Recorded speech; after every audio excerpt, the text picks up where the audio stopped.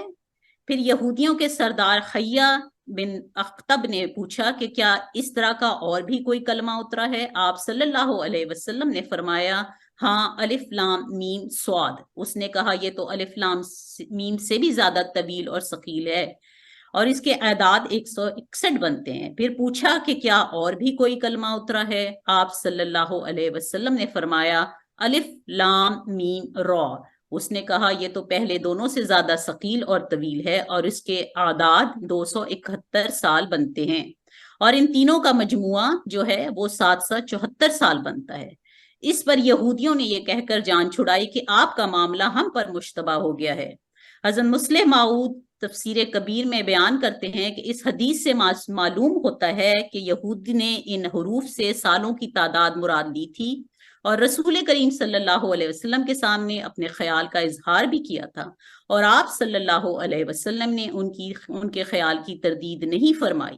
یہود کا یہ خیال کہ ان حروف سے امت محمدیہ کا زمانہ بتایا گیا ہے، یہ ایک بالکل غلط بات ہے۔ حضور فرماتے یہ بالکل غلط بات ہے، کیونکہ امت محمدیہ کا زمانہ تو تا قیامت ہے، لیکن رسول کریم صلی اللہ علیہ وسلم کا تردید نہ کرنا بھی کچھ معنی ضرور رکھتا ہے۔ آپ مزید فرماتے ہیں کہ اس معنی کو مد نظر رکھتے ہوئے اور صورتوں کے مضامین کو دیکھتے ہوئے ہم کہہ سکتے ہیں کہ یہ حروف اپنی عددی قیمت کے لحاظ سے اس زمانے کی طرف اشارہ کرتے ہیں جس کے واقعات خاص طور پر اس صورت میں بیان کیے گئے ہیں جس کی ابتدا میں وہ حروف آئے ہیں۔ اگر اس خیال کو درست سمجھا جائے تو یہ بات تو واضح ہے کہ سورہ البقرہ کے واقعات بعثت کے بعد کے 71 سال کے واقعات کا مختصر خاکہ ہیں۔ حضور مزید اس کی تشریح بیان کرتے ہوئے فرماتے ہیں کہ حضرت معاویہ 60 ہجری میں فوت ہوئے ہیں، اس میں 13 سال قبل ہجرت کے شامل کیے جائیں تو یہ 73 ہوتا ہے۔ یزید کی بیعت حضرت معاویہ نے وفات سے 1-2 سال پہلے لی ہے، چونکہ اسی وقت سے اصل فتنہ شروع ہوا، اس لیے سورہ البقرہ کے 71 سال کا جو زمانہ ہے جو بیان کیا گیا ہے حروف مقطعات الف لام میم میں، اس میں ابتدائے اسلام اور ترقی اسلام کا ایک نقشہ کے زمانے کا نقشہ پیش کیا گیا ہے۔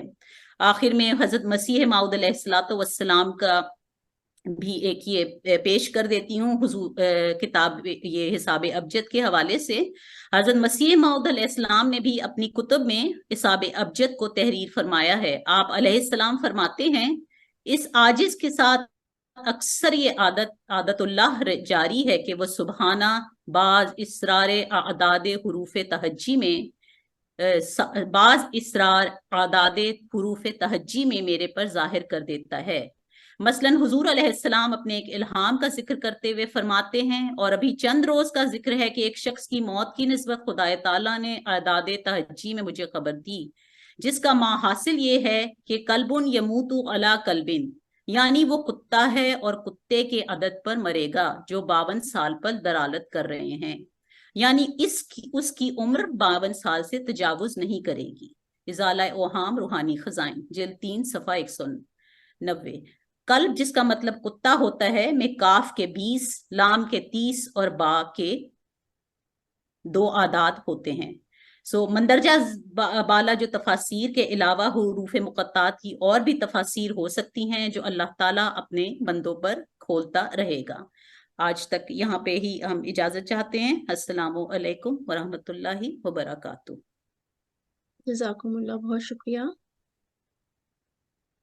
اپنے اگلے سیگمنٹ میں قواعد التجوید میں قواعد کی بنیاد اور وضاحت پیش کریں گے۔ آگے بڑھنے سے پہلے یہاں کچھ وضاحت ضروری ہے۔ ہماری پہلی کلاس میں ہم حروف تہجی کے بارے میں پڑھ رہے تھے، جس میں ہم نے بتایا کہ 3 حروف کبھی مرکب اور کبھی مفخم ادا ہوتے ہیں۔ یہاں پہلے الف تھا اور الف کے بعد حروف مخفم حروف اور مرکب حروف لکھے ہوئے تھے۔ اسی وجہ سے آگے مثال دینے میں غلطی ہوئی، یہاں یہ امثال ہونا چاہیے تھی قول خالدین ایاک، یعنی الف سے پہلے جب کوئی بھی مخفم لیٹر آتا ہے تو اس کی ادائیگی تفخیم ہوتی ہے۔ اسی طرح الف سے پہلے جب بھی مرکب لیٹر آتا ہے یا مرکب حرف آتا ہے تو اس کی ادائیگی ترقیق ہوتی ہے۔ قواعد اپنی جگہ بالکل درست ہیں کہ الف، را اور لام بعض اوقات ترقیق اور بعض اوقات تفخیم ادا ہوتے ہیں۔ صرف الف کے لیے یہاں مثال دینے اور بیان میں غلطی ہوئی تھی، جس کے لیے میں آپ سب سے معذرت خواہ ہوں، اور متعلمہ G6323 کی ممنون ہوں جنہوں نے اس کی اصلاح فرمائی۔ اس قواعد کو تھوڑا اور کھولتے ہیں۔ جیسا کہ ہمیں معلوم ہے کہ مخفم حروف کے بعد اگر الف آئے تو وہ خود بخود بھاری آواز میں یا تفخیم ادا ہوتا ہے۔ اسی طرح مرکب حروف کے بعد اگر الف آئے تو وہ ترقیق ادا ہوتا ہے یا باریک ادا ہوتا ہے۔ سوال اب یہاں یہ آتا ہے کہ اگر الف بذات خود مرکب یا مخفم حروف سے پہلے آ جائے تو الف کیسے ادا ہوگا؟ تو ان تمام صورتوں میں